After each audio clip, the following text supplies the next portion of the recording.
So, welcome to Clicks and Coffee. I'm Alexander, and here we dive deep into the journeys of entrepreneurs and marketing innovators. Each episode, we uncover the challenges, triumphs, and unique strategies of our amazing guests, giving you valuable insight and inspiration. Our goal is to build a community of growth oriented professionals ready to learn, collaborate, and thrive in the ever evolving world of digital marketing. So, whether you're here for the latest trends or looking for that next big idea, you've come to the right place. Let's get started. Today, we've got Doni Aldine, the CEO of Cultures. And I'm not going to say anything, and you will discover in a minute what it is about. Dori is an award winning global marketing and communication executive, and I can't wait for you to hear her story. Let's dive in. Doni, thanks for being here. Thank you for having me. It's a pleasure to be here. All right. So, can you tell us a little bit about your career journey and how you got to where you are today? Oh, wow. That was a big question. So my career spans media, marketing, and culture. And I started, my undergrad is in journalism, focus on public relations and also microbiology. I started out in science, actually. My senior year of college, I switched to journalism with the intent of going into pharmaceuticals, which I did at Johnson & Johnson. Having that PR background and having that science background, it made a lot of sense. But at the time, I wanted to be Quincy. Many of you won't know who Quincy is. Quincy was a show in the 70s. And it's the modern day, we would call it CSI, crime scene investigators. But at the time, he was a coroner and nobody else knew about this job. And I was so fascinated. I spent from 8th grade till, through undergrad, that was my passion. Well, no one could give me any career advice on how to become Quincy, other than to be a coroner. So once I found out that being a coroner is a political position, you actually have to get voted into it, I was like, I don't want to do that. I guess looking back, being me now, it's not that big of a deal. But at the time, I was like, why I don't want to go into politics. I don't want to have to get voted in. So completely changed my trajectory. And I thought, wow, well, now what am I going to do? Because the other choice was to be a doctor, which would have been fun. And I spoke with my mentors who were doctors, and they absolutely said, do not go into medicine, which I see why now. I see what medicine has become from way back when, which was, decades ago. And I see what they saw and what they meant by that, right? And they were saying, it's not as lucrative as it used to be. It's still a lucrative occupation. I actually was going into it because, I love science. I love helping people. So now I'm in the science of helping people mentally and with products, right? So helping them in terms of identity. So all the good mental things that come with that. So I thought, well, what am I going to do? Since 8th grade, this was my only focus. I took a test, and one of the things it said I'd be good at was public relations. So that was in the School of Journalism. So that's where senior year of college, I switched to journalism. And from there, I went into, as I said, pharmaceuticals. Actually, I worked for Pepsi Cola in marketing, went into NPR at Colorado State University, then went to Johnson & Johnson in marketing for pharmaceuticals.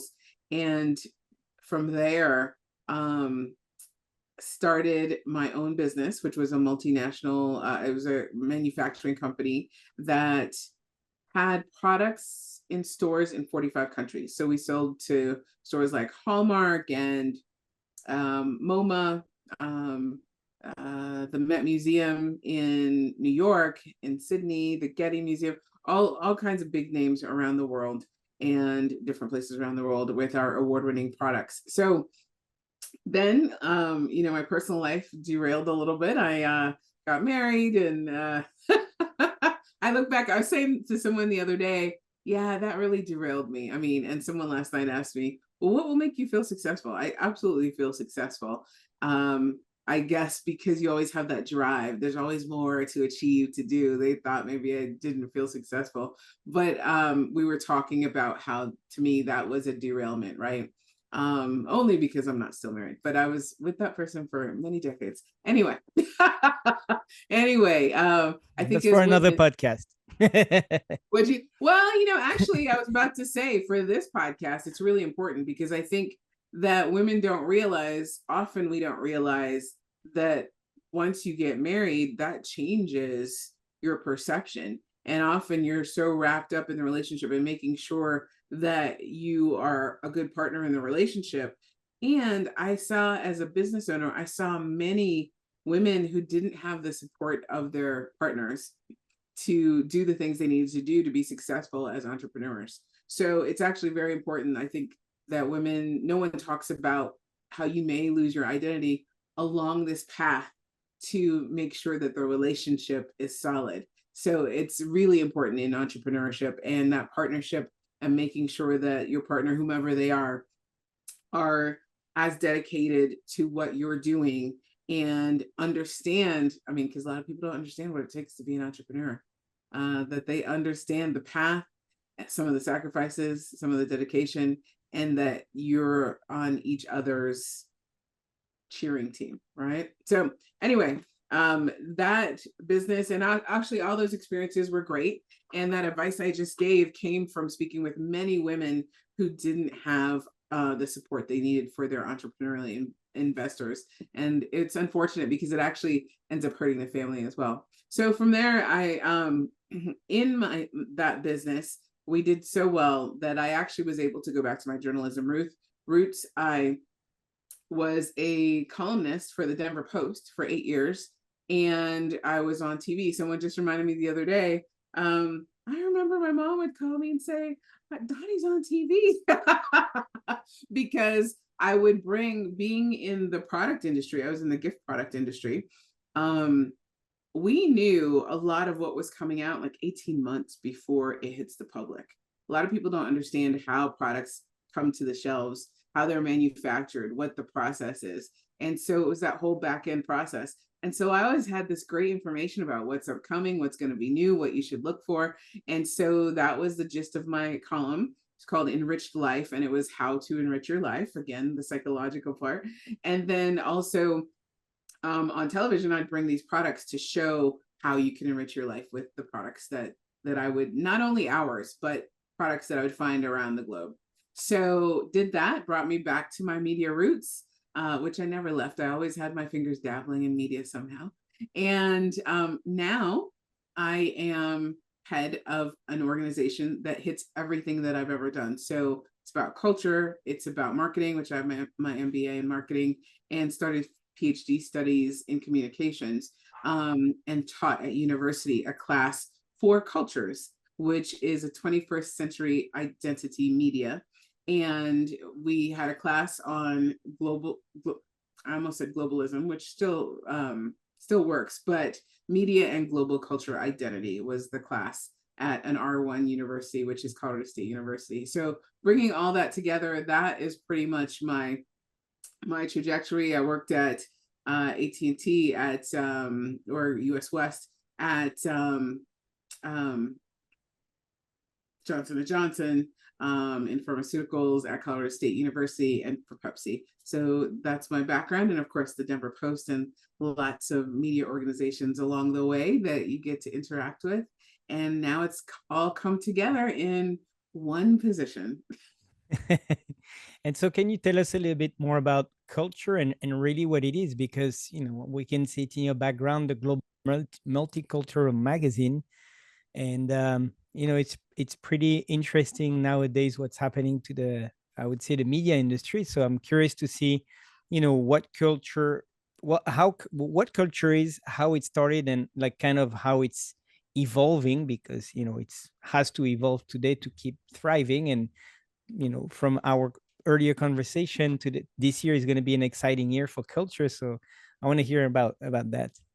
Well, every year, as we discussed, is an exciting year for cultures. It's been amazing. Last year, we grew 300%, and we're looking forward to that this year as well. In terms of, so where were we? We started literally with nothing. But well, no, I shouldn't say that. We started, your question about my career was a good one to start with, because we were able to bring all my contacts from business, from education, from science, actually a little bit, and from media, to come up with this brand and really address an audience that's not being addressed. So I am what's called an adult third culture kid. I grew up on 4 continents. Sometimes I say 5, because I consider South. I think that Central America should have some props, but it's not. So it's really 4 continents. But I'm Trinidadian, Costa Rican. My mom is from Trinidad and Tobago, off the coast of Venezuela. My father is from Costa Rica, and partially because of that, partially because of education, partially because of my mom's job, we moved. I grew up on 5 continents. A lot of people think of privilege when they think of that. And cultures is for that culturally fluid population, people who have a foot in 2 or more cultures. So that includes, military brats, missionary kids, migrants, immigrants. And so often people think of privilege because they usually think of how they grew up, which is typically solidly in one culture, a monocultural upbringing, and then they add how they imagine you grew up to that. So they think how exciting, and it can be, and for many people it is that, but for many people it isn't. So to me, it's important to be very clear that you have to listen and understand that individual's experience, rather than assume that it was a privilege, right? Especially if you think of today, refugees from the Ukraine, refugees in the conflict with Palestine, all kinds of things. It's not just one, as with many things, it's very layered. It's not just one experience. So that's what Cultures was. It was about making sure we gave a voice to what I consider the truly voiceless. There's a lot of people who are truly voiceless, but in this particular case, this was the minoritized of the minoritized. So even in minoritized communities, those population often monetize those who come from the cultural in-between, or who are culturally fluid, because they don't understand it. You look like them, you might sound like them, so they think you're like them. But you're looking for other people who understand you, other people who are truly like you. And that's where Cultures was born, to give that voice, to have a community that where you can transform from being, or possibly feeling like an invisible outlier, to feeling seen, heard, and understood.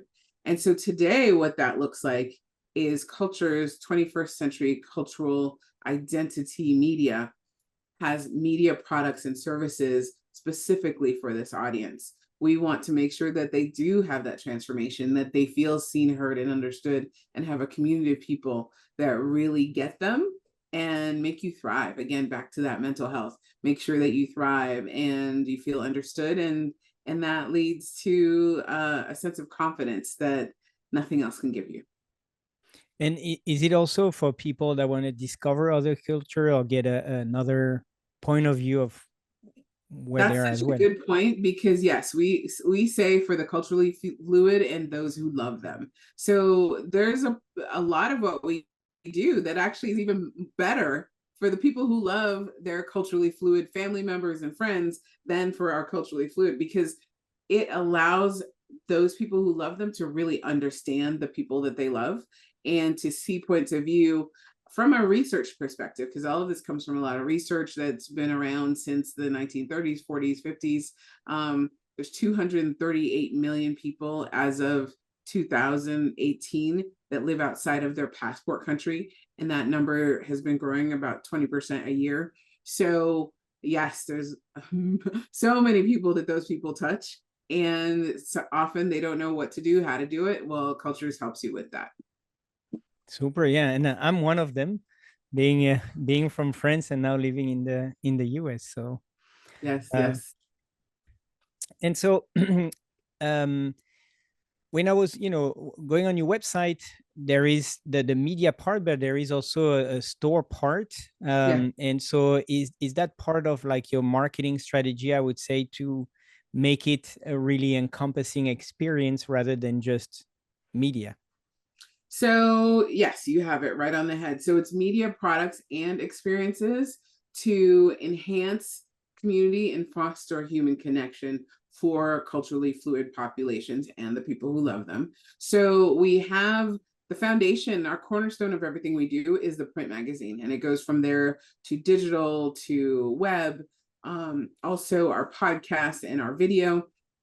But then the products or our marketplace, we have products that we specifically create. So it's not products that we purchase from other people, but we create specifically for this population. Lifestyle products, which match the lifestyle content that we have.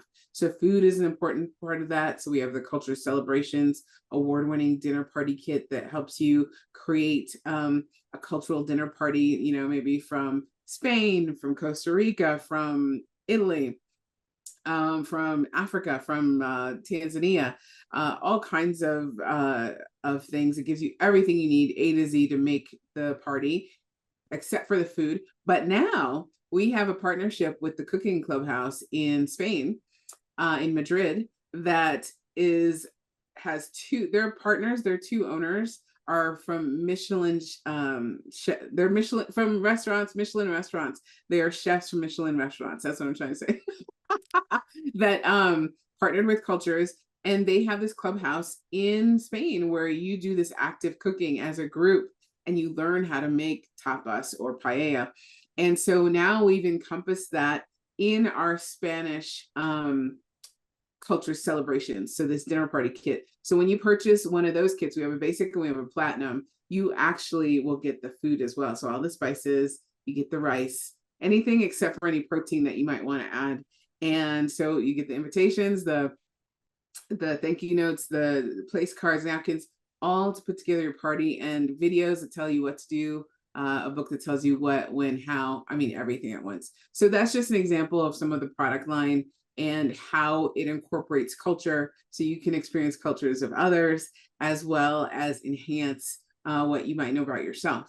So yes, the products are an important part of that. And then we have experiences where we do lectures around the world at different universities. Many of our team are university professors or PhDs, experts in this area.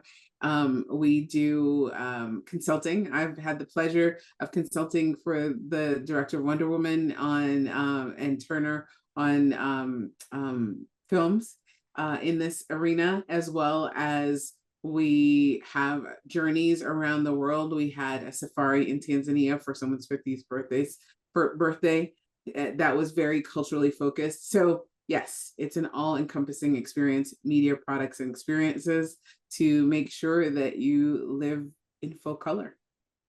That's pretty impressive. No, and I'm looking at those packages for the dinners. Is pretty cool because it's, you know, teaches you something new, but at the same time make it an experience for all the guests. Yes, yes. So, you know, what I'm seeing is that it's a very diverse type of people that could, you know, be a reader and participate. So how do you reach to these people? How do you, you know, how do you promote cultures? Because, you know, that's what we're here for, and kind of figuring out when you have such a diverse type of potential customers or clients, how do you you know, how do you focus on who to reach and how to reach them? So it's very targeted, obviously. We have a specific population. Sometimes people say, oh, well, you have a very broad definition, but no, we have a very nuanced definition. We exactly know who our audience is. And as you say, you're a part of our audience, but it's a spectrum of how ingrained the audience is. So someone who grew up as, for instance, a third culture kid who formed their identity while they were hopping continents or hopping countries is going to have a different sense of what culture is than someone who grew up monoculturally and then as an adult lived in different cultures, right? And the immigrant experience is going to be different than a migrant experience. So there's a spectrum of how that goes. And there are specific places we go to reach those people. It's actually not as difficult as it would sound. I have the privilege and the exhausting task of traveling the world. and being in different places at different times. So some years I spent a lot of time in Africa, some years, last couple of years, I spent a lot of time in Europe. Before that, I spent a lot of time in different countries in South America. So we try to switch it up with cultures. You'll notice that in the magazine, every single issue has a really good mix of people who look like people that you could identify with. So visually mirroring the globe, and also a good mix of identities. So whether it's an expat or an immigrant or a third culture kid, that we really make sure that we have content that hits every part of our audience in each issue. And so we go where the expats are. We go where the third culture kids, like we're working on partnerships with Families in Global Transition, or SPAN, which is in the international education space. We go to international schools. We also, just through my travels, there's one thing when you're a TCK or an adult TCK, third culture kid, it's like a magnetism. I wish, that's part of my research background that I wish I had time to go back and study, but it's like a magnetism. And we all notice that you're drawn to each other. It might take a while for you to figure out that that's why you had the draw. But since I do this every day, I've actually honed, and I ask, oh, tell me how you grew up. And it usually turns out that person has a similar background, a culturally fluid background that fits our audience. So, there's various avenues of how we find them, but, it's not like when you talk about digital marketing, it's not like we can just plug it into, what's that called? Search, ad formula and have them Google Ads. for us. What did you say? Like Google Ads. One more time. Google Ads.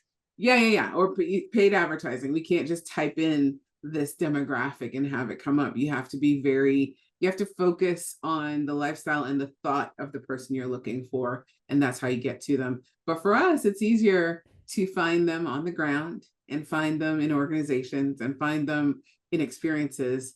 And then we're fortunate enough that we're big enough at this point. Last year, we reached 9 million people that will find us. So it's pretty cool.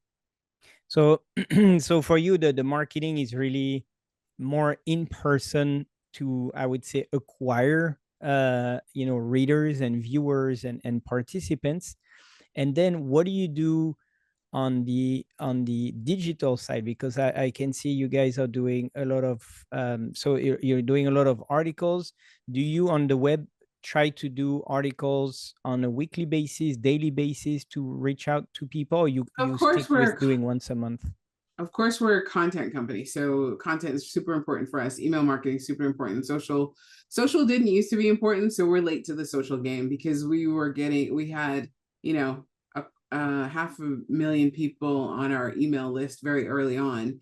And so we really focused on that. Again, my PR background.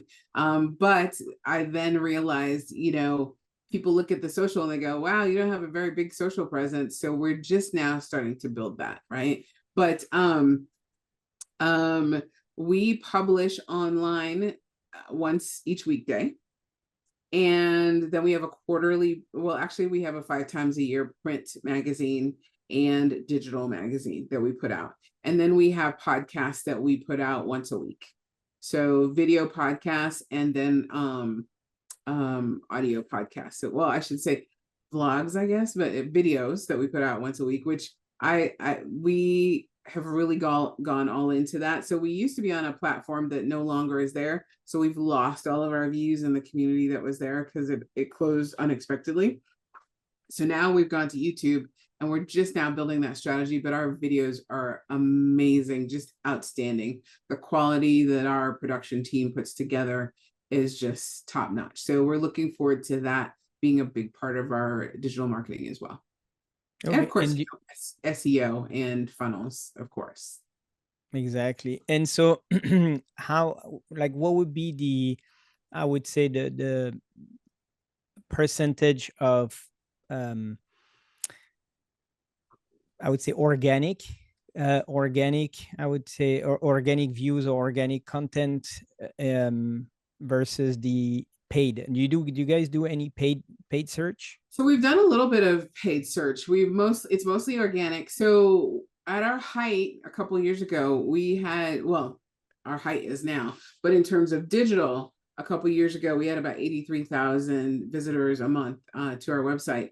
And then our website just started to break down. We had bots and we had malware and we had all kinds of things happening, which we're just now coming out of. So we stopped all paid advertising, which we didn't have a lot before that, but the paid advertising we did do gave us some great insights. We also work with an AI team out of London, and that really reinforced what we learned with our social paid advertising as well, which talks about how long people stay on the page, who goes to what page, what the identity is of those people, and who converts, and extrapolating using, you know, that data to make our decisions. And again, it really mirrored what was successful on paid advertising. So we did that through, well, and we won't have to talk about which organizations, but everyone is different in terms of which one they choose.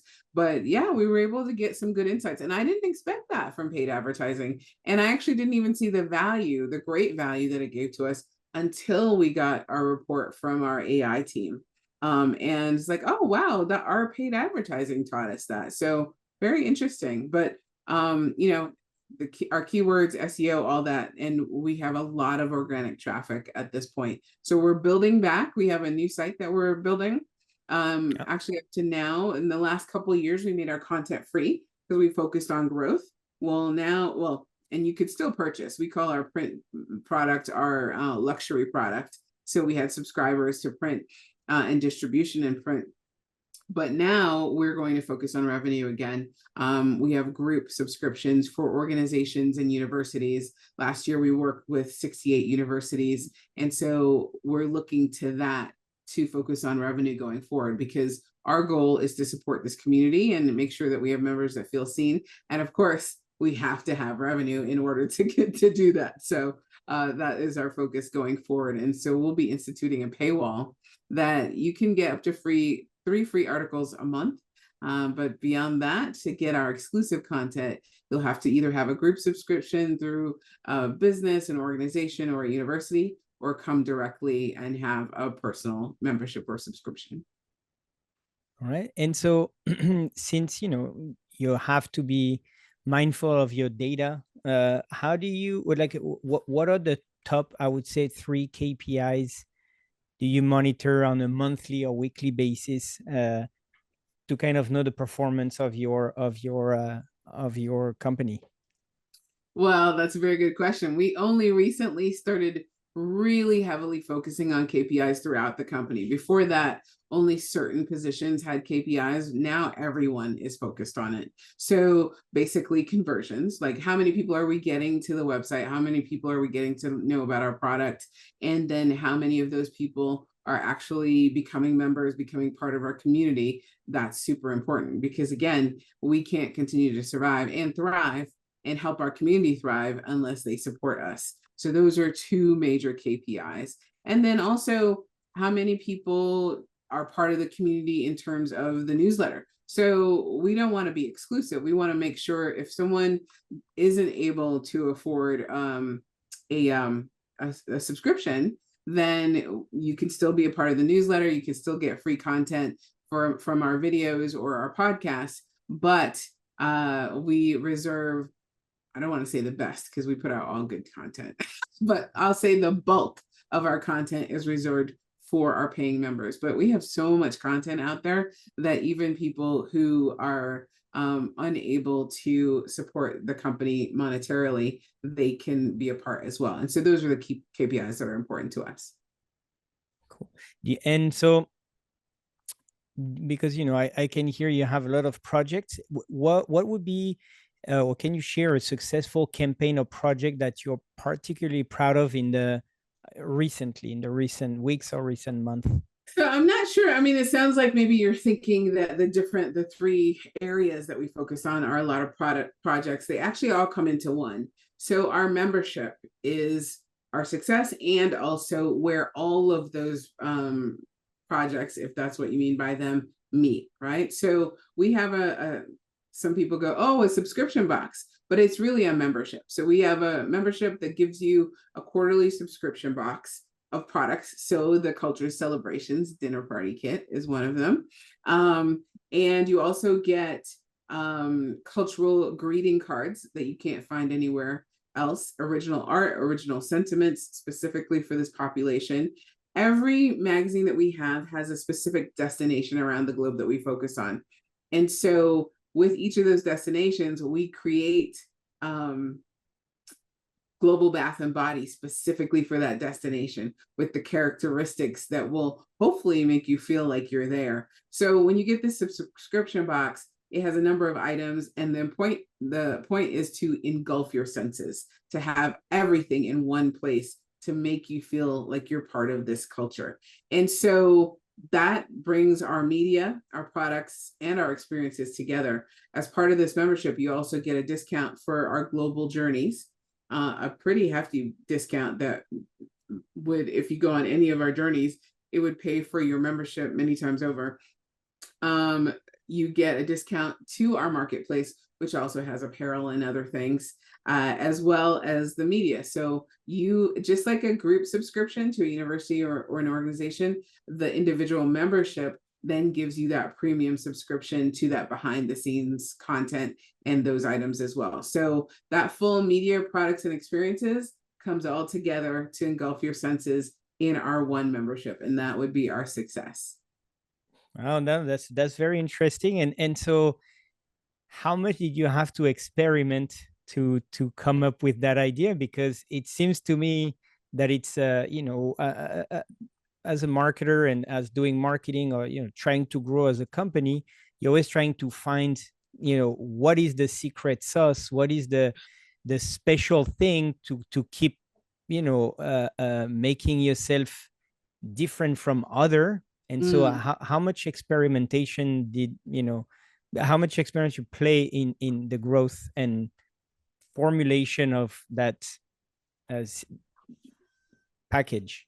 Of the package. So actually, believe it or not too much. But here's why. As I mentioned before, I really used all of my career to bring it together and to be CEO of Cultures. And also being on the ground with so many people, whether you're speaking, whether you're consulting, whether you're at a conference, whether, for the Cannes Lions in south of France, or it's what's that called? Sundance in winter, Sundance Film Festival.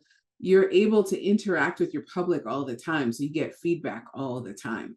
And that feedback allows us to have winning formulas pretty much out the gate. So we often nuance them as we see what's working, what's not working. We do use surveys. We do ask our audience, how do they like this? What do they expect? And going forward, once we fully launch our new website, we're looking forward to having reviews of our products as well. So that should give us some great feedback. But we have the privilege of having done many of these things before, and we talk to our audience all the time. So that feedback allows us to be very successful. That's okay. That's the perfect, I would say, way of going of doing business and growing business. So that's what that I would say the theory of growing business, getting feedback, iterating and doing it, but you're actually doing it, which is it's pretty amazing. And so how do you see I would say your industry going in the next few years? You see going into what you're exactly doing of like a more encompassing experience, or what do you see the trends? So when you say industry, do you mean media or do you mean culture? Media. Yep. So, again, I spend a lot of time, I'm a lifelong learner, and I think it's important. It's one of the values in our company as well. We focus on excellence rather than perfection. And it's really important that we stay on top of our game at all times. As you know, with digital marketing, it literally changes daily. So you have to make sure that you're very aware. So I just came off of a few world-class conferences that talk about this subject exactly, like where are we going? And you know, I think people often erroneously discount print media, also erroneously think that print is not eco-friendly. I think people don't realize how uneco-friendly digital can be, the amount of water that's used to create the power that's needed to do the things that we do. When you there, I don't have the stat off the top of my head, but the amount of power and the amount of eco resources that are used every time somebody writes a chat GPT prompt would shock them, right? So shockingly, I think for most people, print is having a resurgence. Um, it's not shocking to me because I don't think it ever died, even though my industry, media, tried to tell us all that it was dead. In the beginning, many media organizations were like, why are you going to print? Well, if you notice, there's a lot of organizations that are now birthing print editions of what they do, or rebirthing, or organizations creating print magazines in addition to digital. It's a completely different experience. It's a sensory experience that allows you to, again, immerse yourself in that information rather than digital. And there's so much coming at us with digital. Print is so amazing in that it lets you slow down, it lets you absorb if you allow yourself to do that, because we have more information coming at us. I think, I can't remember what the stat is, if it's each month or each year. I think it's each year. We have more information coming at us than someone in the 1500s had their entire lives. So no wonder there's a crisis of mental health. No wonder there's a crisis of stress, of depression. We really need these avenues to help us ground us, remind us who we are, come back to that sense of self, take a moment and just really feel into yourself. And print does that. So I do think that print is going to be important. Having taught this class at university for the last 10 years, I also watched Gen Z and how much they requested print items, print syllabi, print books, instead of just all the digital that I would provide to them. So I think that really speaks to, again, mental health, slowing down, really being grounded, and having a better experience with the things that you're interacting with. So I think that print is a big part of the future. Wow, I would have not expected that. I I know. like it, but it makes sense. When you're saying it, it makes ton of sense. It's the phone beeping and everything that comes at you and kind of is aggressive. And the idea Yes. here is to take the time and relax. And it's true that more and more people, that's what they are trying to look for, an activity where they can kind of cut themselves of the digital world and really embrace that moment that they And take for who themselves. knew that a magazine, I mean, we think of those people who draw a bath and have a glass of wine and read. Who knew print books, print magazines could do something as simple and as inexpensive as that, could do that for you, and just, again, create such great mental health. It's something that we need. Well, that's very amazing. So now I'm gonna ask you a question that you don't have to answer, but I ask every guest is, do you have a secret trick in marketing that you would be okay sharing with us? Something Well, that is if kind I of shared like a it with you, secret. it wouldn't be secret anymore. So no, I will not be sharing it with you. No, I would say it's not a secret, but, and I already said it. Um, it's really getting out there and being part of your audience. It's knowing your audience. It's, over COVID, Clubhouse isn't that big anymore, but over COVID, where I was just talking with my leadership team about this, my core team.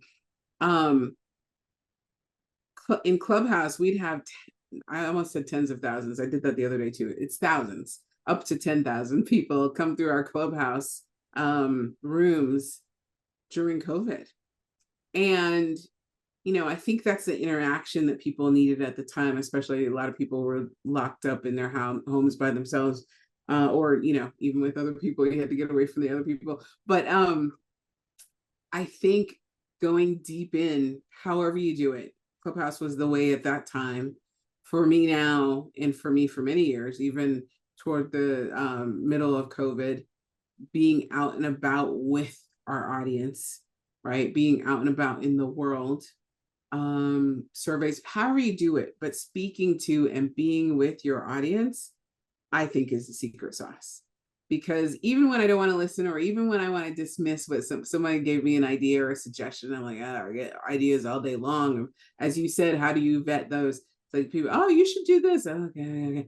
But I try, if I ever have that attitude, if I ever feel an eye roll coming, like, oh my God, how many more things do we have to do? I pause and I remember, listen to them. Because for every one person that says something, there are a multitude of people who probably think similarly. And then vetting that information after you hear the same thing a few times, it's like, because you listened, you didn't dismiss when that first person said it, or the second or the third. And then you think, I'm hearing that a lot. And then you talk to the team about it and you hear what they're hearing, your front lines, you hear what they're hearing. And then that allows you to not only stay in touch with your audience, but then apply that to what you're doing. Also watching the climate. So as I said, we're going to all these conferences. I'm in a lot of meetings. I'm on the ground with a lot of people. It's interesting hearing the comments from your audience, then going to these world-class conferences or being in these spaces. And then you realize you're observing something that's similar to what your audience said. This might be something. Next thing you know, you're ahead of the game. You've already applied it. You're moving forward, and you're way up there and people are way back here. So I do think really being a part of your audience and engaging is important. And in every type of business, and every type of business, every type. So totally. If you ever feel yourself thinking, oh gosh, I'm tired, what else? Oh, you should have this product. You should do this way. Just try to remember, don't be upset. Just listen. You don't have to use the information, but remember the information, because if it comes up again and again, then it's telling you something. What is your favorite app or tool that you use daily? That I use daily. Well, a first answer came to me that my team probably wouldn't agree with. But I would say the tool that I use that is indispensable is notes, my digital notes on my phone. I mean, I'm a handwriter. I also believe then that things on paper, putting actual pen to paper, because I have an iPad and I have a pencil and I also have what's that called? Oh, it's right here. What is this called? I have a Remarkable, which is supposed to mimic paper. Oh, yeah. Do you like that? I don't. I don't use it. I met someone the other day who was using his, and I asked him. So we compared notes, and I think mine may not work the way it's supposed to, but it's not as ubiquitous. Like the notes don't get uploaded like they're supposed to, that kind of thing. So even though I don't get to write, actually I do get to write on my notes, because I can do it on my iPad or even on my phone. I can use my finger to write, or even a tool to write, but I don't. I typically type them, right? And I write other things. Like I have a daily calendar. I have a digital calendar, but there's nothing like my print calendar, man. My print calendar, and you can talk about grounding you in the morning, start your day. So I look at my digital calendar. It has all the things I have to do. Now I use my print calendar that Cultures has, a Symphony of Life, gorgeous leather planner. The cover is leather, but then the books that come with it. And then write down what you have to. It's a great way to ground you in the morning and really solidify what you have going on for the day, and not do what I used to do when I was younger, a couple of decades ago, running around back-to-back meetings. Now I have space between meetings. Now I have space for mindfulness. Now I pay more attention. I'm more present in everything that I do. And so we're able to move much further. But my notes are amazing because I put keywords in each of them. I have a system of how I label them. So when I need something, I just search for that and it all comes up. And when I have specific notes that I want to build on, or if we want a system and process that we want to put in place in our business, or things I want to remember, I look up an old note and add it to that one. So we have all the systems in one place. But I would say that is my invaluable tool, is my notes on my iPhone. iPhone and iPad. You said you also Well, it's take not. notes. Whatever I write on any of them, the computer, the iPad, or the phone. So it doesn't matter what computer I'm on. If It's I all log linked. to the desktop or log in my laptop or any of the iPads, the company iPads, any of my phones, the same notes are there. Super. And so my final question to you is going to be, what are you excited about in the world of digital marketing and what are you worried about? So, oh man, I almost read an article this morning that probably could have helped me with this question. It was about how AI, well, who knows? Sometimes the headlines of these articles are clickbait and sometimes they're misleading. But the headline said how AI basically is taking more time from us than we realize. Okay. So my answer is I'm shocked at how much I'm using AI. Not personally, but we have teams and we have consultants that work with us. As I told you before, our AI team is going through our website and giving us specific data that's actionable, right? So I'm not one of those that think AI is the be all and end all. Every conference I go to, AI is the top of the agenda, right? But I feel like it has its place, and I feel like it is useful. And being intentional and purposeful about what you need it for and what it's going to do for you, I think is important. So I think that's going to be good. You said, so what do I like and what am I What are you nervous about? excited about and what are you worried about? So that's the one answer for both. Okay. So I'm excited about it, not crazy excited, like oh, which is what I feel a lot of people are. But I'm excited every time it does something for me that I didn't expect. And that's usually someone else, like I said, bringing the tool and saying, oh, well, here's the information. I'm like, great.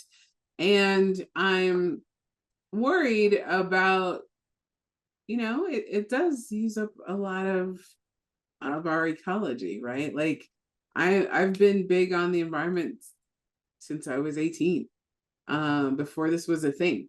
And I wish more of us were more aware of every action that we take and how that affects us, right? Again, I give you the paper versus the digital example, but yeah, and about where it goes.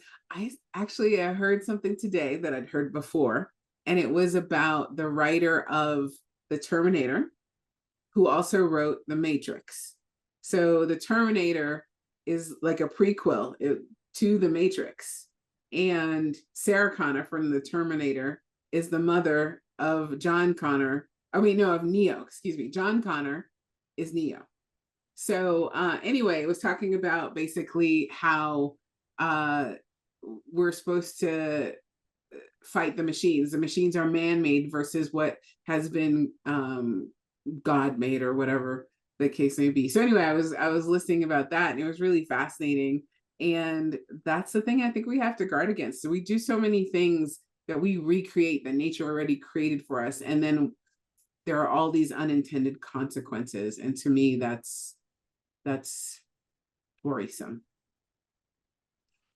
All right. That is, And generally hopefully you people are said, like, oh, AI is going to take job, but it's true that, people don't realize how much energy AI is taking basically, and that the funny queries of like make a funny song about cooking with like a fork is using the same amount of energy as electricity bill for a house for a year. yes, So yeah, yeah. I guess we're gonna either have to Realistic. calm down or find or calm down on the usage or find better ways to generate electricity to be able to furnish all this electricity needed for AI. Yeah. I mean, it's these are the things we don't talk about that I really think we should. But yeah, that's my excitement and my worry. All right. Well, Doni, it was great having you. It was great learning about, marketing of a magazine and of a media, which is, not that many businesses are venturing and being as successful as you. So thank you so much for sharing your secrets and how you're coming, in this new world with better ideas to grow your business. So good luck to you. Good luck to Cultures. And maybe everybody, if you want to learn about Cultures, you can go to culturesmag.com, but it's as in the background, so cultursmag.com. And the missing E in Cultures. This is important. People sometimes they don't hear it. The missing E in Cultures stands for the hidden culture of our population. So CULTURS, plural, no E, mag.com. Super, Doni. Thank you so much, and talk to you later. Thank you. Thank you for the time. This was actually wonderful. So I appreciate it.